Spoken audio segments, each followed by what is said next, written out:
शाहरुख खान के मुंबई स्थित मशहूर बंगले मन्नत में 2 अतिरिक्त मंजिलें जोड़ने के प्रस्ताव को लेकर एक याचिका सुप्रीम कोर्ट में दायर हुई थी। उसे सुप्रीम कोर्ट ने खारिज कर दिया है। कोर्ट ने एनजीटी यानी कि नेशनल ग्रीन ट्रिब्यूनल के आदेश में दखल देने से इनकार करते हुए ये साफ कहा कि अगर निर्माण कानून के दायरे में है तो केवल पड़ोसियों की आपत्ति उस पर कोई आधार नहीं हो सकता और उसे इस आधार पर रोका नहीं जा सकता। सुप्रीम कोर्ट ने अभिनेता शाहरुख खान के बंगले मन्नत को एक तरह से जो 2 अतिरिक्त मंजिलें जोड़े जाने की प्रस्ताव को जो चुनौती दी गई थी, उस याचिका को ये कहते हुए खारिज कर दिया। चीफ जस्टिस ऑफ इंडिया मुख्य न्यायाधीश सूर्यकांत की अध्यक्षता वाली पीठ ने एनजीटी के आदेश में हस्तक्षेप करने से इनकार कर दिया और जिसे एनजीटी एक तरह से पहले ही इस याचिका को खारिज कर चुका है।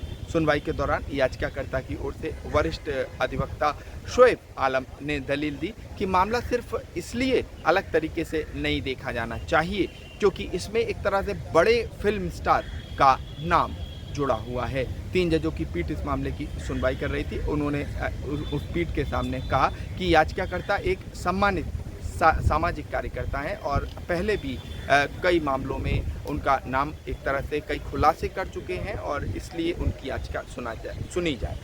इस पर जस्टिस जयमाल बख्शी जो 3 जजों में से एक जज थे, उन्होंने ये साफ कहा कि अदालत किसी व्यक्ति की लोकप्रियता या स्टारडम से बिल्कुल प्रभावित नहीं है। Chief justice of India Suryakant ने साथ ही कहा कि यदि निर्माण का कार्य कानून के अनुरूप है तो पड़ोसियों की आपत्तियों का कोई विशेष महत्व नहीं रह जाता। कोर्ट ने यह भी कहा कि प्रथम दृष्टया ऐसा लगता है कि याचिकाकर्ता की मंशा पर एक तरह से सवाल है और उनके मन में संबंधित व्यक्ति के खिलाफ व्यक्तिगत शिकायत हो सकती है और इन्हीं टिप्पणियों के साथ सुप्रीम कोर्ट की 3 जजों की बेंच ने याचिका खारिज कर दी और एनजीटी के आदेश में एक तरह से दखल देने से इनकार कर दिया। दिल्ली सुप्रीम कोर्ट से मैं संभव शर्मा, इंडिया न्यूज़।